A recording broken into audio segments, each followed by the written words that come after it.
Thanks for listening to the AZ Wildcats podcast. I'm Mike Luke, joined by the man, the myth, the legend. Whoa. The boss. Have you hit puberty yet?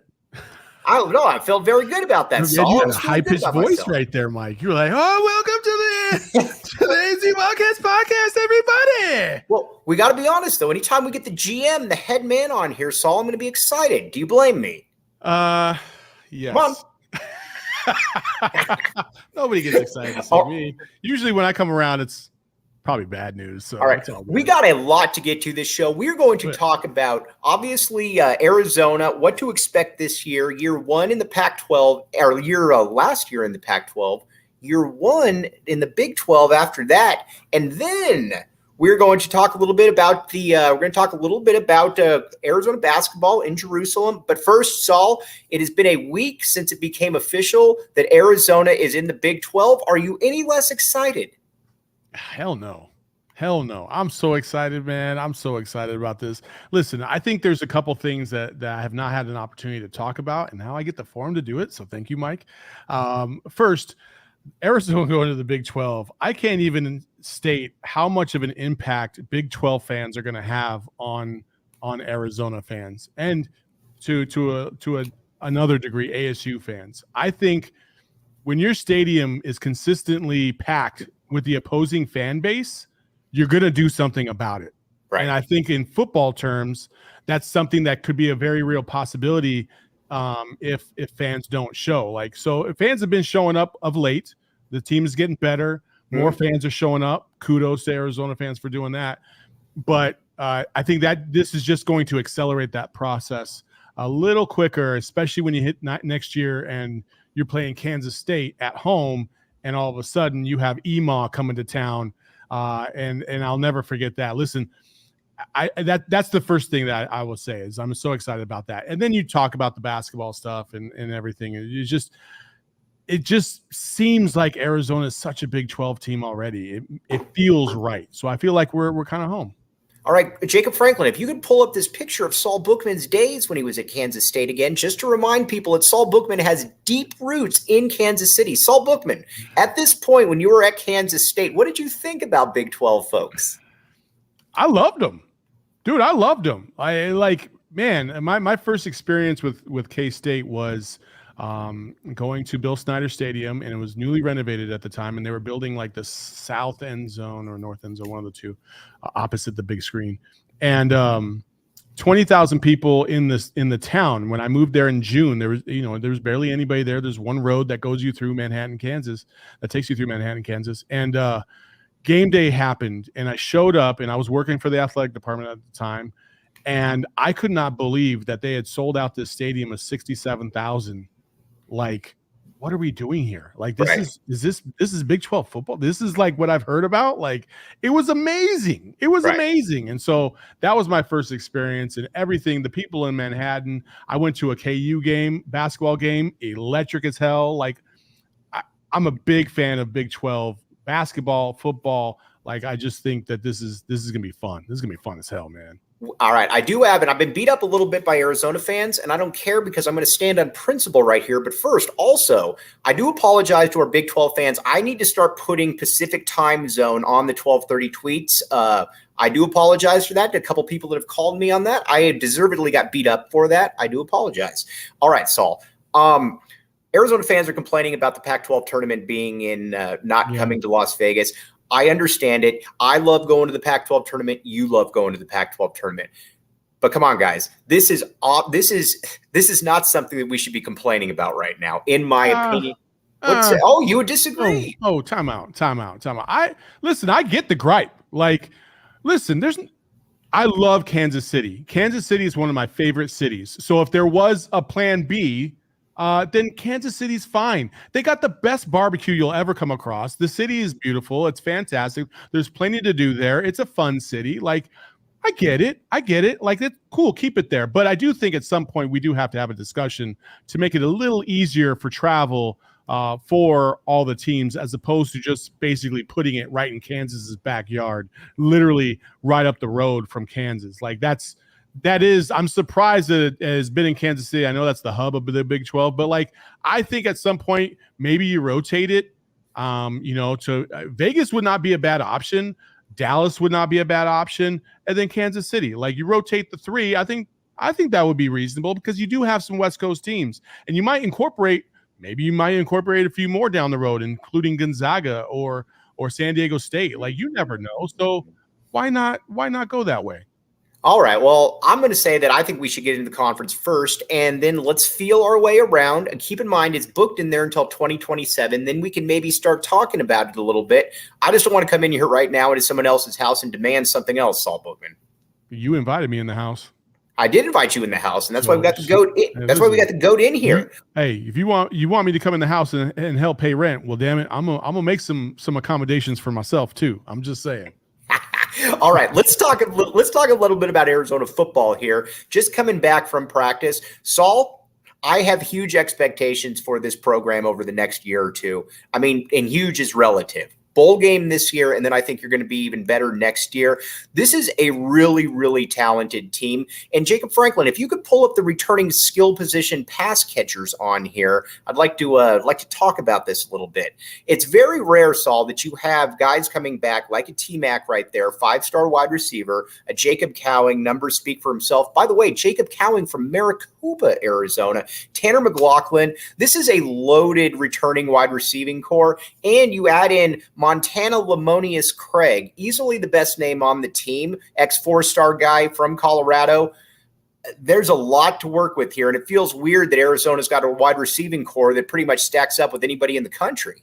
No, I mean it's going to be beautiful, man. I listen. They were so good last year, even with T-Mac being a freshman.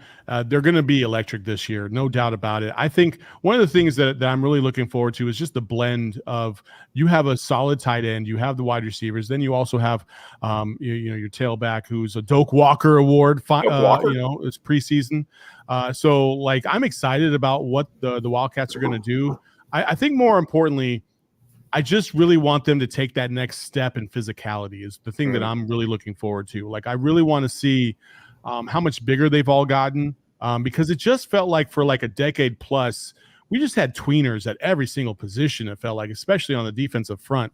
And that's what I'm really looking forward to. We have an outstanding offensive line. We have bookends at the tackle position that are going to be able to dominate the line of scrimmage. So I just feel like we're starting to finally see this just in the nick of time too, since we're going to the Big 12. Right. We're going to see some hog mollies up front. They're going to be able to dominate. Hog mollies. Is that a Big 12 term I should know?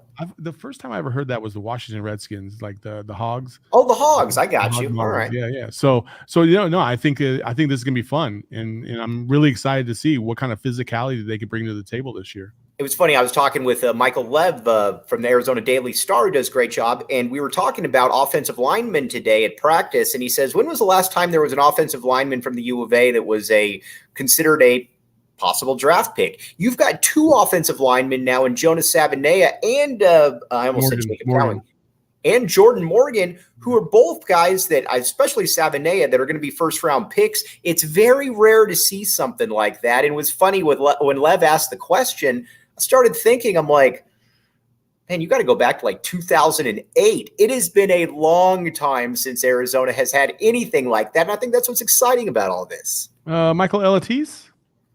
I don't believe he was picked. No. Did he not get picked? Oh, man, I don't believe so. He's the last one. Zone Michael Elatis. He's the last one that I felt like was decent. So right. Yeah, man. I mean, honestly, that it's been a while. It's been a minute. It's been a minute since U of A Wildcats in general have been drafted into the NFL at a decent round, right? Like, okay, cool. The 6th, 7th rounders, no disrespect, that's cool, but like the shine comes in the first 3 rounds. Like, that's how you know you had some talent on your roster, and that's what I know that's about to happen. We're going to have some dudes that are going to get drafted in the first couple rounds of the NFL draft here in the next several years, and that's because of the way that they're recruiting over there.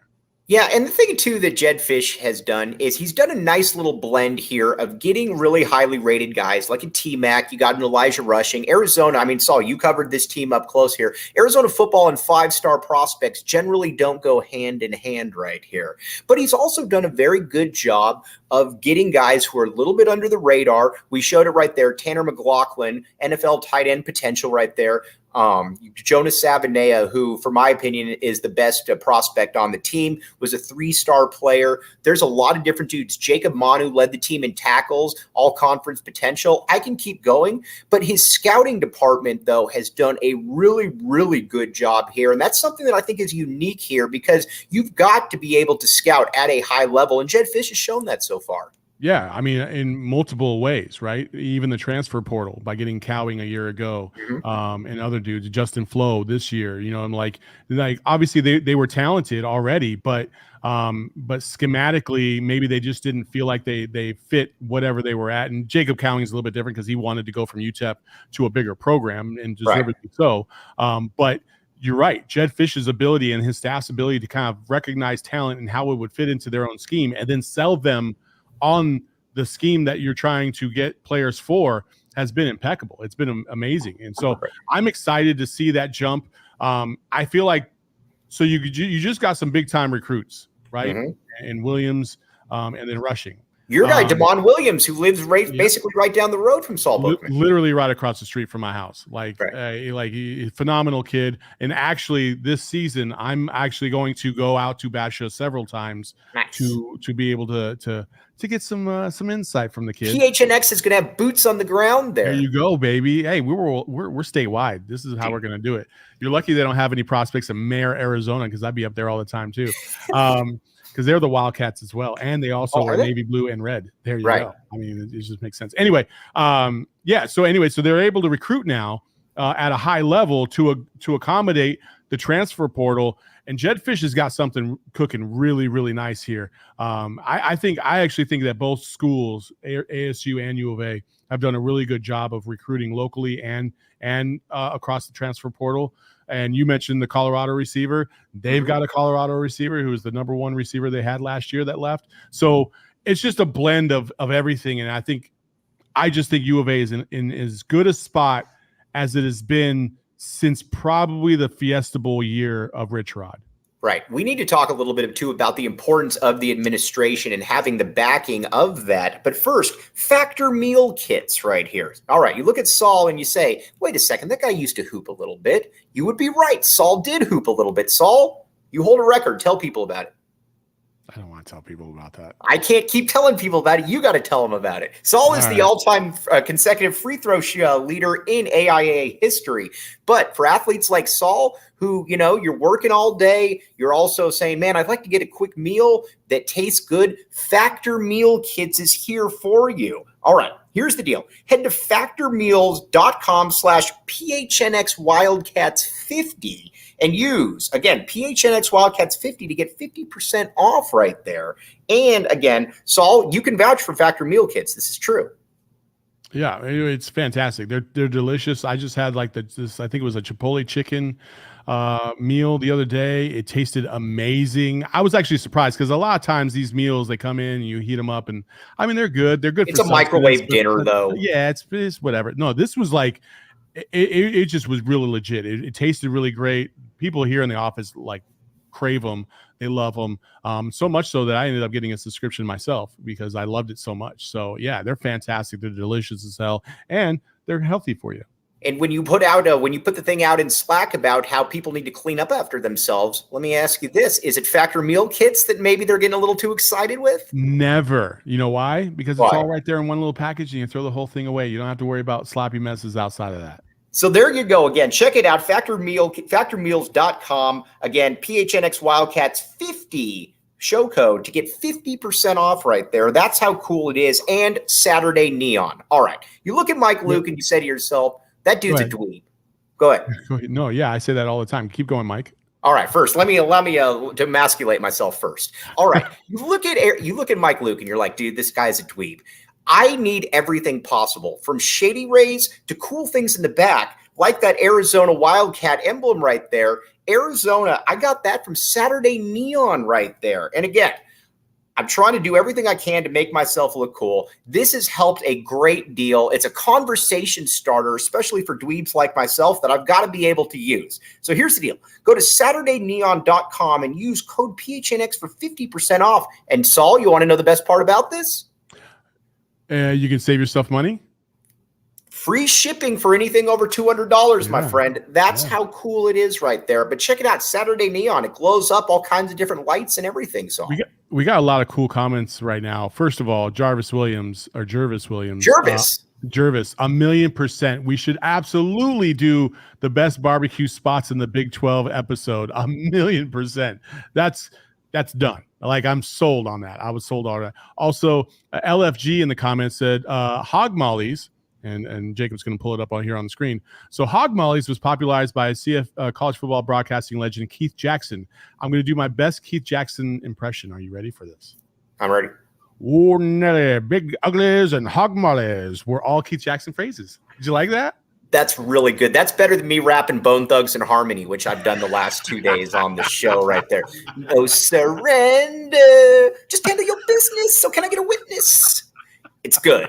It's really good. Oh, my God. Keith Jackson and Bone Thugs in the same episode. Who would have thought? Yeah, I was going to say, that's why you don't really know what's going to hit you at any point. By the way, Rich Carrillo says, Mike, how did your boy Speedy Luke, we call fam on this show, look at practice? Speedy is the man. To show you how deep Arizona is now, Speedy was one of the highest rated guys to ever sign with the U of A.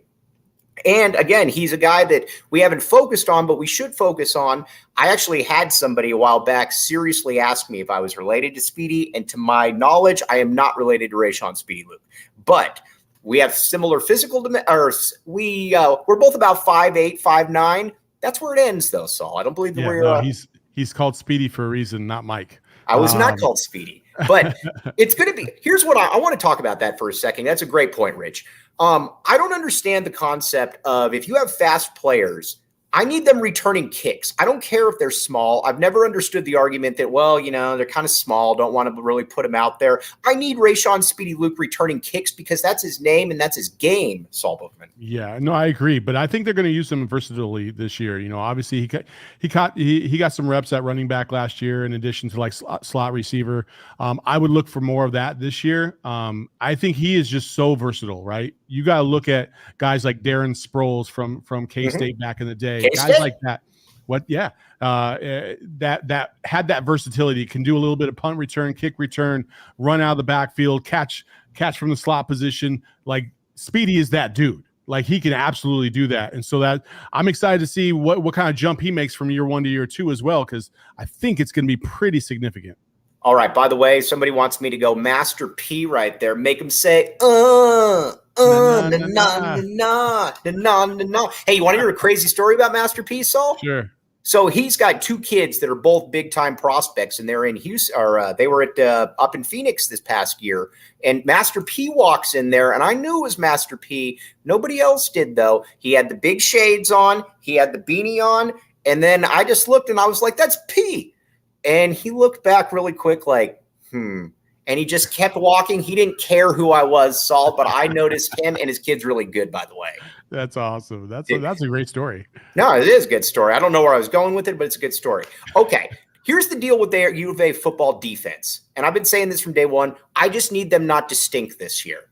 If you can just be 8th or 9th, because I am so bullish on this offense, if you can be 8th or 9th and maybe get some turnovers, I think Arizona can do some things, but I can't have you dead last again. Yeah, I think that's you hit the nail on the head, and we talked about this with Jedd Fisch over at Pac-12 Media Day. Was just the lack of turnovers. The lack of turnovers was just brutal. 4 interceptions for the entire secondary.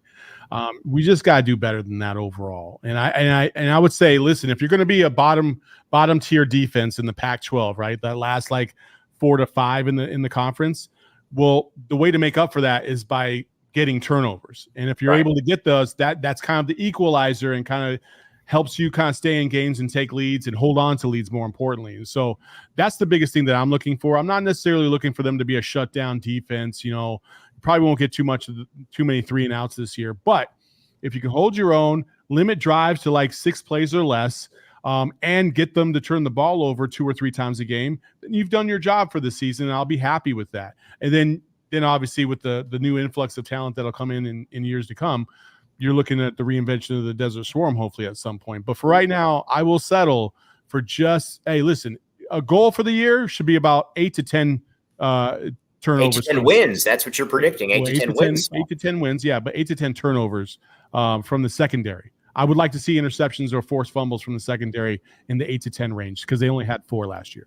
Jedd Fisch was talking a few days ago about how the support of this administration has been so key to him being able to get where he wants, adding coaches. He said he's never been told no for anything.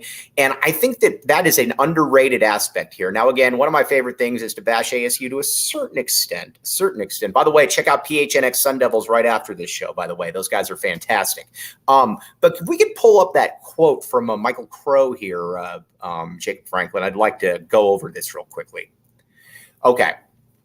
Crow was an ardent supporter of former Pac-12 commissioner and spoke highly of him. By my standard, we're on track. We're doing well. We're making progress, and we're positioning ourselves for greatness going forward. What somebody will be writing about 3 years from now is how did the Pac-12 get ahead of us? And again, I feel for ASU guys because that's difficult when you've got a president that's kind of pushing that realm right there. Now, again, I will say Michael Crow academically has done a lot of really good stuff at ASU. He has, and those are comments from 2019, and we got to bring that up, obviously. But he was dead wrong. Obviously, he was dead wrong, and he did not have a good pulse on the state of the union. Now, the Athletic article that came out yesterday morning. Was pretty significant as well. And it kind of painted a picture of, well, maybe the Pac-12 was pretty close if it weren't for Colorado leaving. But once Colorado left, that was basically the icing on the cake, and everything else fell apart after that. Michael Crow, this is what I'll say about Michael Crow. I think he was foolish to have so much trust in the administration that preceded this one, and then doubling down on the current administration and their faults, not going out and getting a serviceable advisement crew to get you a good television deal. You got this new kind of boutique firm to go out and try to close the deal, and it just didn't work. It was stupid. And Michael Crow was the torchbearer for Larry Scott for so long. He deserves to get drugged through the mud a little bit of late. Especially considering it feels like, and it felt like ASU was kicking and screaming to go to the Big 12. But everything has calmed down. What's done is done. We move on. And I do like the fact that it seemed like ASU and U of A were at least they acknowledged the fact that they both would prefer to go together, which is good for all of us. What's the vibe in the Valley about ASU and the Big 12 right there? Oh, well, fans are excited about the Big 12.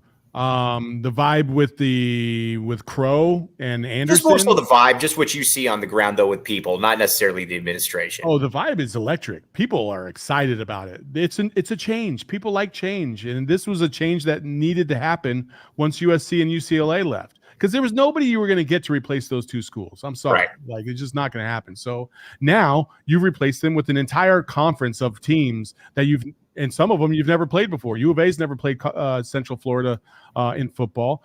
They've never played. I don't believe they've ever played Kansas. If they have, I don't remember it. So there's a lot of new. Who knows what rivalries are going to brew out of this? Like I'm so excited about this, Mike. Right. No, dude, like I said, I keep tweeting, and Big 12 fans, all of you guys are fantastic because, again, I just keep thinking about this and I keep looking at the love that they all have. And they're Arizona fans, by the way. Okay, let's get back to some little bit of U of A football here. LFG says, Mike, does U of A have a playmaking linebacker set to replace the production that Hunter Echols had? That's going to be the great key. Here's the deal. Taylor, I almost felt like I was reading a read right there. Here's the deal. But Taylor Upshaw from Colorado, they're hoping can be that guy. And again, I don't need Teddy Bruschi here, but like you talked about with Jedd Fisch there, Saul, you got to give me somebody that can get me 6 sacks. Give me somebody that can get me 6 or 7 sacks, or at least be around the quarterback right there. Jedd Fisch has talked about it, and I believe that he does think that Upshaw can be that guy. But there is some production that needs to be replaced right there. Yeah, I don't know if they can replace Echols. He was such a vital part to what they did last year. But man, and I don't, I know Justin Flo is kind of, he's from I don't know, you tell me, from your account, kind of a hybrid. Allow me to interrupt the boss right here real quick. With Justin Flo, he is, and this was told to me by a couple people. If we were in the year 1993, he'd be a first-team All-American.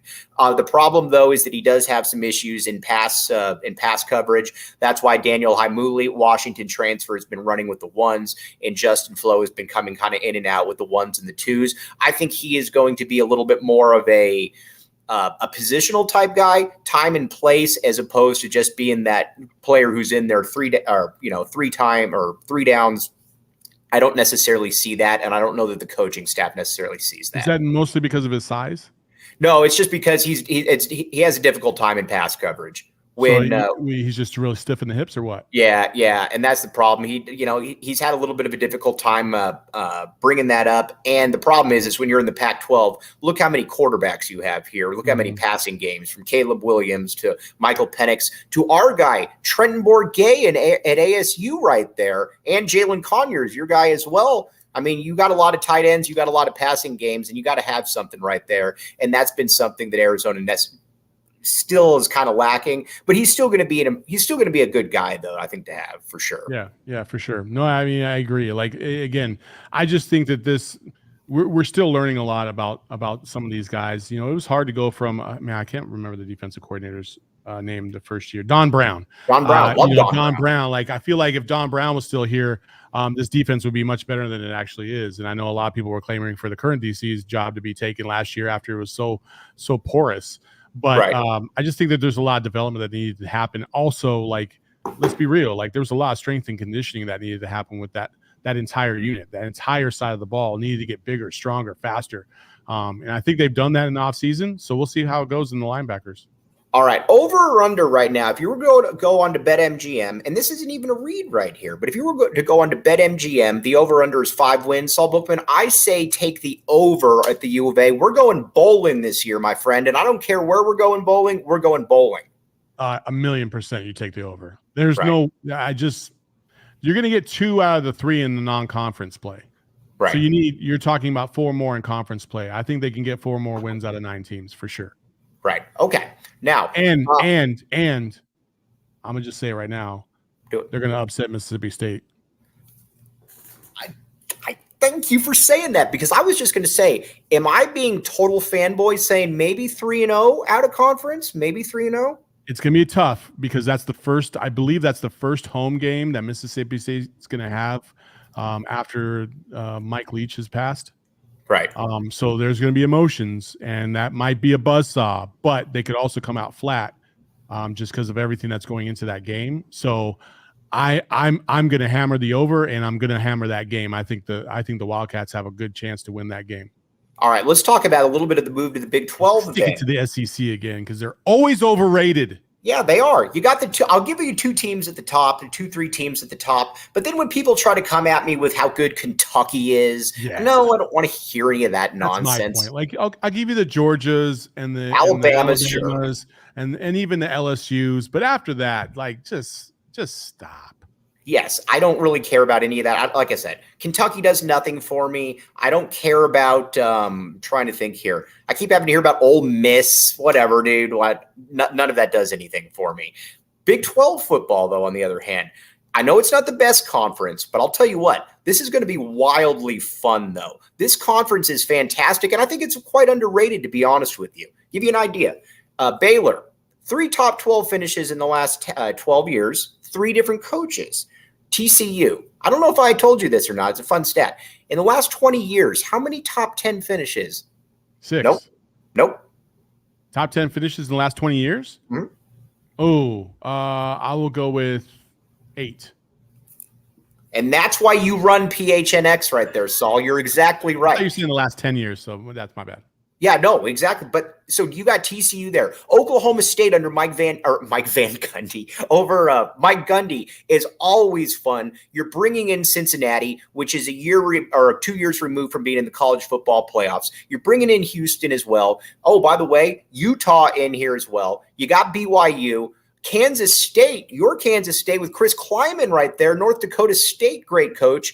This is a good conference when it comes to football, and I feel that a lot of people are forgetting that. Kansas State's going to win the Big 12 this year. Oh, I like it. Yeah, Kansas State's going to win the Big 12 this year. They got a lot of talent on that side of the ball, and they're pretty big. up front. They've always been fundamentally sound. And their biggest weakness was quarterback play, and I think they're going to shore that up this year. So I like Kansas State in the Big 12 this year. You got TCU, still TCU, and they're going to listen. I don't know what the point spread is for TCU versus Colorado, but I could promise you it's not big enough. Yeah, let's talk about Colorado for a second here, and this is with all due respect to our good friends over at DNVR. I love the Dion hire. Dion hire is an A+ hire, no doubt about it. I'm not buying Colorado this year, though. No, I am burying Colorado this year. Colorado will be lucky if they win one game. Right. Wow. I'll you know what, Saul? I'm going to give them a win. Listen, I'll give them 2 at the most. I just don't see it. Their schedule to start the season is brutal. Right. And then their schedule to start the Pac-12 season is even more brutal. Yeah. Like, it is insane. They got to play Oregon. I think it's Oregon, Utah, USC, all within like a 4-week span. Like, right. There's no way. And then you worry about it as well, about getting a little demoralized as well, because you're dealing with a whole new group of guys. Now, listen, I think 2 or 3 years from now, I mean, heck, even by year 2, I think you're going to see a markedly different program. But right now, I'm taking the under on whatever that is. And BetMGM, I believe, has it at 2.5.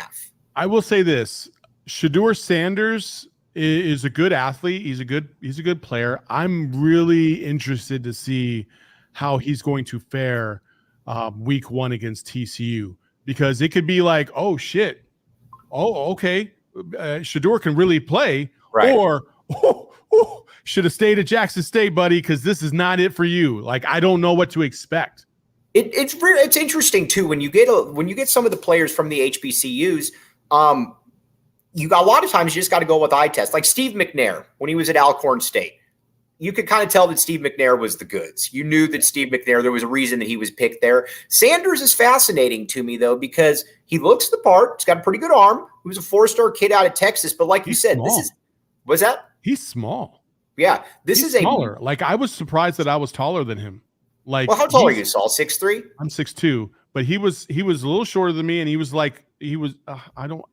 just smaller physically. Like, I didn't think he was, like, I saw Cam Rising, and he's a little stockier, got a little girth to him. Same thing with PHNX, same thing with Caleb Williams.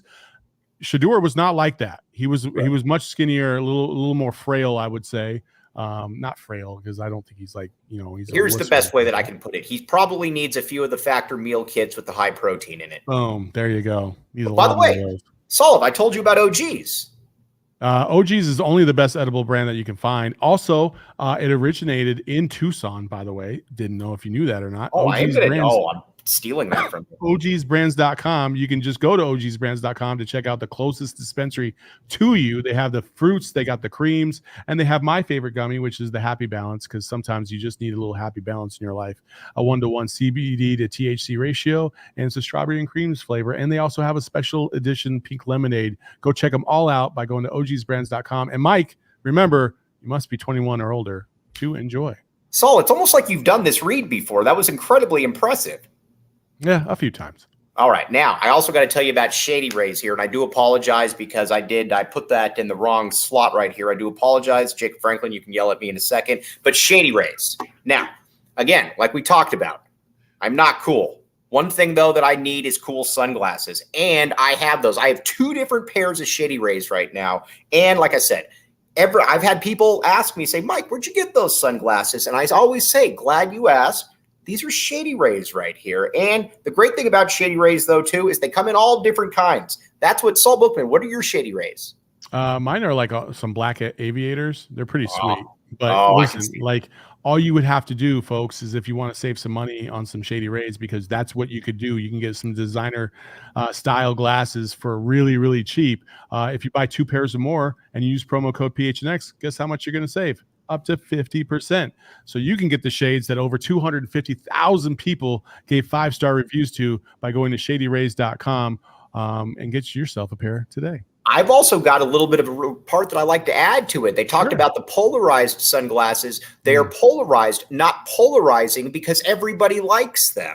This is something we can all jump in on here. Both could be mutually true. Yes, for sure. All right, now let's talk in the Pac-12 right here. Arizona, I still like referring to the Pac-12 South, even though I know that it's not the Pac-12 South. I totally get that. I believe, though, in the old Pac-12 South that Arizona is going to be the third best team. Outside of USC and Utah, I believe Arizona is going to be third, ahead of Colorado, ahead of UCLA, and ahead of ASU. What say you? I agree. Yes. I don't think they're good enough to overcome Utah and USC, but I definitely think that they're good enough to overcome the other three for sure. Yes. The key games to really pay attention to are going to be two out of those bottom three that you put us ahead of. First of all, you got UCLA at home this year, so that's good. You got to go to Colorado and you got to go to ASU, and I think one of those two games are going to be the difference maker between you making a bowl and you possibly not. And you got to win one of those two.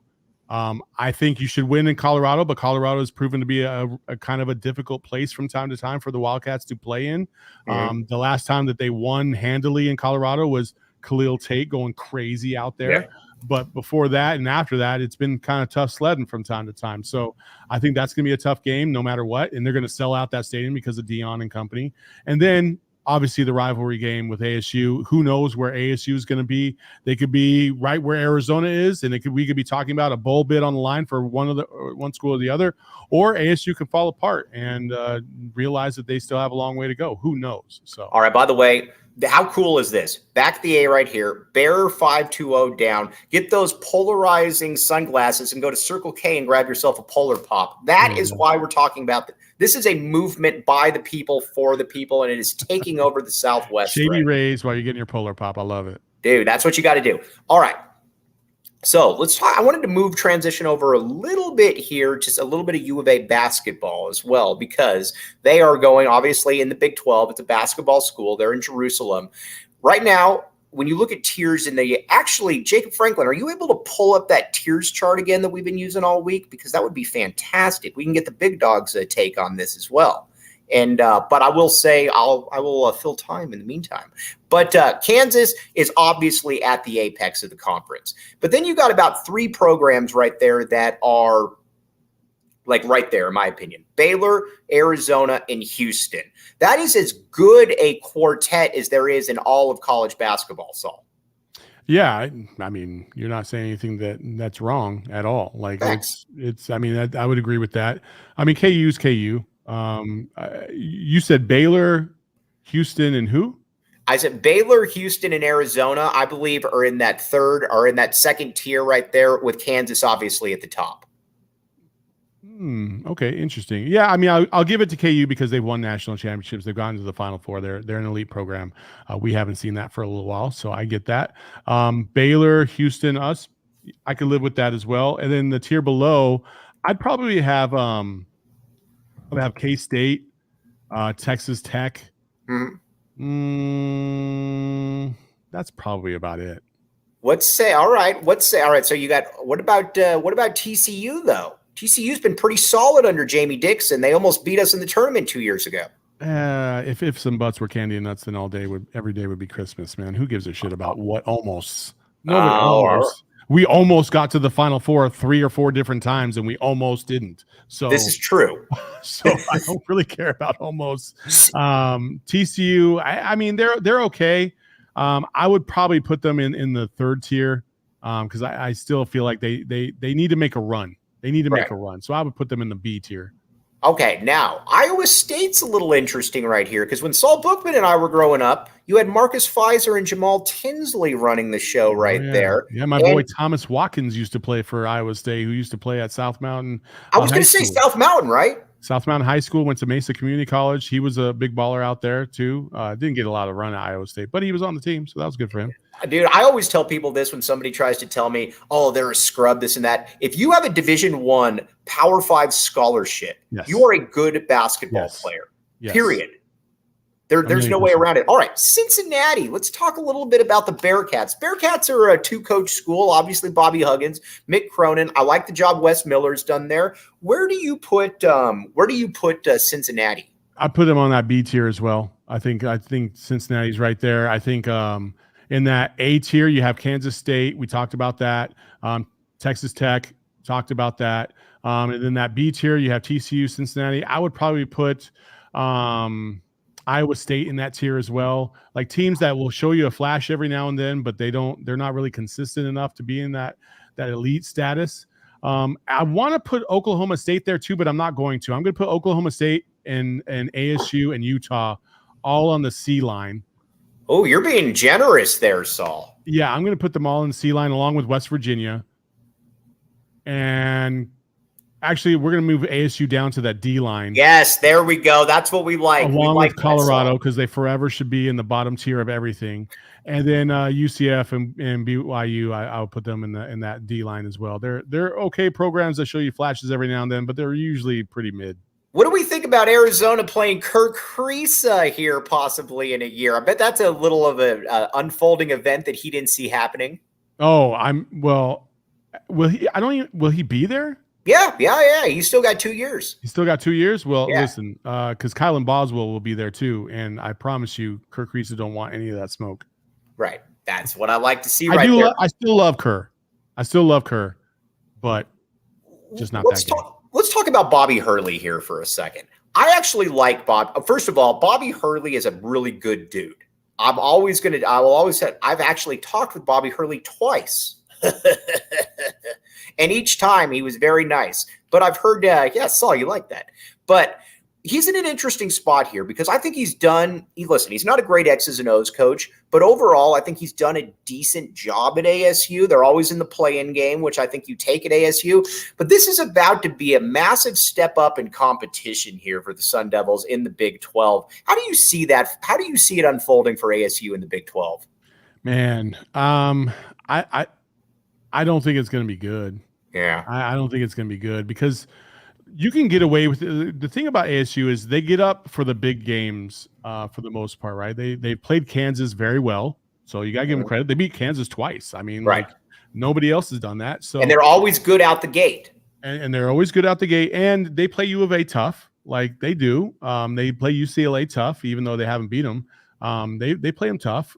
So I'll give them credit for that. But the problem is when you get into the slog of the season and you play these games where in the Big 12, the must-win games and the games that are favored to win, that you should win, you better win those games because you will find yourself out of the tournament quickly if you don't. In the Pac-12, like they have routinely lost to teams that they should not be losing to.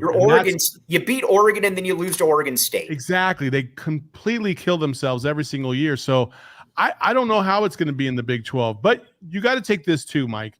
Everybody knows going into next year that you're joining a conference of like legit talent from top to bottom. Everybody knows that they better be prepared for that, and they better be ready for that haul. And so I will give them a little bit of leeway there, but they're going to be the Cal of the Big 12 for right now. By the way, our guy Frank Caliendo is rooting for Colorado as well this year because Cody Williams, also from the Valley up there, who played with the great Dylan Anderson at Gilbert Perry, is going to be at Colorado. So Frank Caliendo, a Colorado fan here as well this year, along with being an Arizona fan. But yeah, I agree with you. This is totally different. And the thing that was, I think, good and bad about the Pac-12 is there was definitely a sense of false security and that you had a lot of different, let's just call them bye weeks. Listen, when you're playing the Bay Area schools and you're Arizona, you got California, you got Stanford. You're going to win those games. Then if you got Oregon State, you got Utah, there was just a lot of dead weight in this conference. There isn't that dead weight. And so I would much rather go, let's say, 28-9. 27-9 in the Big 12 than I would 35-4 in the Pac-12 because I'm going to have a much better idea about what my vulnerabilities are, Saul, as opposed to kind of that fool's gold of going 35-3, 35-4, whatever the case may be. I would agree with that. I mean, we saw that a couple of years ago with Arizona. They came out of the gate and they were the number 2 seed, and they looked to be a really, really good team. Barely got past TCU, and then they faced Houston, who was far bigger, stronger, more athletic than they were, and Houston put it to them in that Sweet 16. So I would agree with that. Like I do think that that's something Tommy Lloyd has addressed, though. I think he's addressed the physicality or the lack thereof of this team, and I think they're going to be much better this season than they were in the previous 2 renditions of them. I don't know if this is going to be his best team, but I do believe it's going to be his team that's going to go the furthest. The thing that I love about Tommy Lloyd is that he was able to take inventory of his first 2 years here. Now, a lot of coaches, if you go 61-11, you're the winningest coach in college basketball history your first 2 years, buzz off. I'm not going to listen to anything you have to say.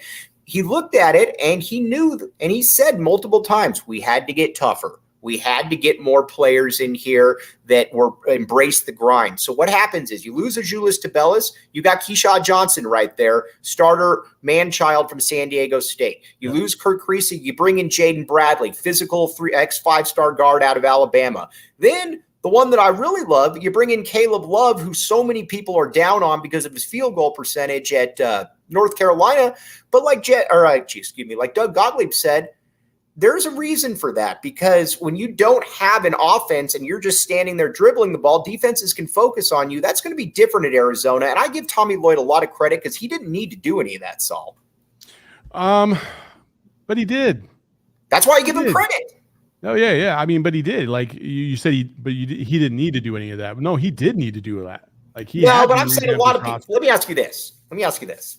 If Sean Miller had gone 61-11 in his first 2 years and that happened, is Sean Miller overhauling that roster to bring in different kind of players? Correct. He's not.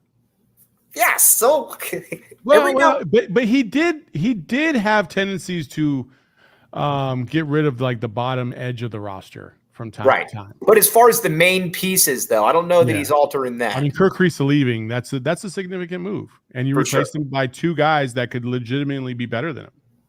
Have I told you about the 4 peaks, the 4 U of A big men from last year?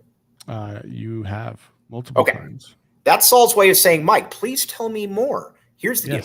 4 Peaks is also the official brew of PHNX Sports. By the way, that's a fantastic shirt right there. We're going to get to that shirt in a minute.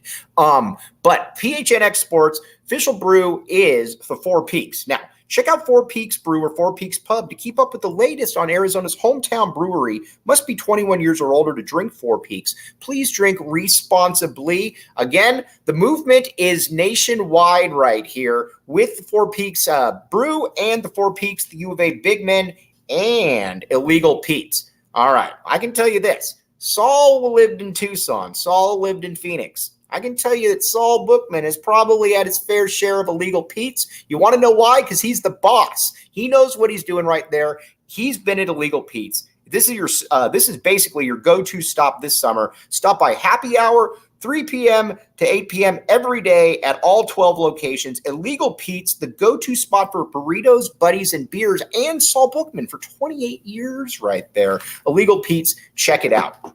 Okay, now this team's off in Jerusalem right now. I believe this is going to be Tommy Lloyd's best team. I think that this is going to be I think it's the best team in the Pac-12. I know a lot of people really like USC. I get that.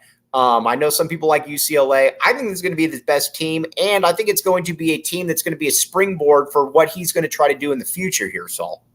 I don't really debate the talent part. I think that U of A can compete with anybody. It's just, again, man, the one thing that we're not going to know, and we won't know until we see it, is how strong are these dudes mentally? You know, when we recall that UCLA game last year on the road to UCLA, it just felt like mentally this team was outworked. You know what I mean? Like, it just felt like in that second half, things were just falling apart, and they didn't have that guy to be able to step up and get them a big bucket. So do they have that this year? And I think they do in a couple different ways. But more than that, do they have that fortitude to stick through, tough stretches of ball games on the road in hostile environments and be able to come through? That's what I want to see. And we're going to see that very early in this season, because there's so many good games. Are they playing anybody good? Are they playing anybody notable early in the season, Saul? I don't know. There's like this one little team out in North Carolina that they got to play. It's at Cameron something. I don't know. But that's going to be one of them. And you're going to find out a lot. Duke, Michigan State, Wisconsin, Purdue, Alabama. Like, that is a murderer's row. Also, that Michigan State game in Palm Springs. Yeah. Fire me up. I am there. I'm driving out for that game. It's Thanksgiving, Saul.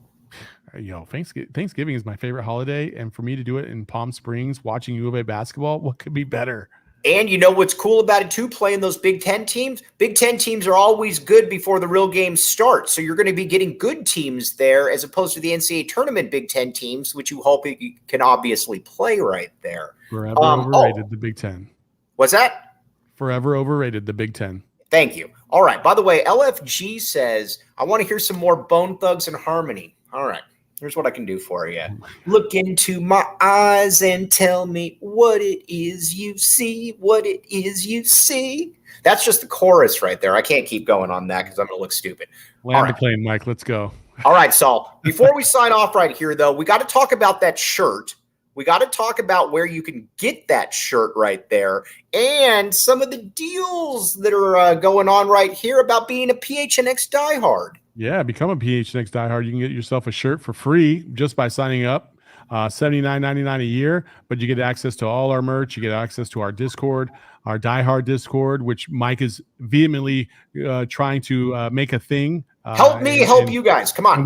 We have a couple other things in store, and I'm hoping to hear on one of them today. But we have some personnel moves that are going to be able to contribute to Mike's show, which is fantastic. That we're going to give more U of A fans more opportunities to become part of the U of A community, which you already are, and we love you for it. But we want to make this thing bigger. We wanted to start doing some events down in Tucson. We want to do some takeovers down in Tucson. We want to own Tucson just like you guys all love. So hopefully we'll be able to put all that stuff together here shortly. But you, by becoming a diehard, will get discounts to all those events. You get discounts on our merch by 20% just by becoming a diehard. So go to phnx.com, phnx.com, and become a diehard today. All right. He is Saul Bookman. I am Mike Luke. Again, really appreciate all of you guys. Maybe I'll start singing a little bit more during the show. That's obviously getting good reactions right there. And you know what? Whatever we can do to spread humanity, I'm here for. All right. Saul, what do you got going on the rest of the day before we sign off? Anything? I got Sun show at 3. I got Cardinals post game tonight. And then I get a couple days to myself. So that's going to be nice. Oh, hey, real quick, to show you guys something about how cool Saul is, I got really excited about an interview. I tried calling Saul on Sunday, and then he's like, dude, this is the off date. Come on, man. So, again, Saul, I do apologize for that. But everybody out there, appreciate all of you guys. You guys are the ones that make all this. We'll be back Monday. We got Glenn Parker coming on, guy who started in 3 Super Bowls. Talk a little bit about it. We got Dave Hickey next week. We got a lot of different stuff. But for Saul Bookman, I'm Mike Luke. Jacob Franklin behind the scenes didn't chip in today talking, but Jacob will be back next week. Don't worry. You've been listening to the AZ Wildcats podcast.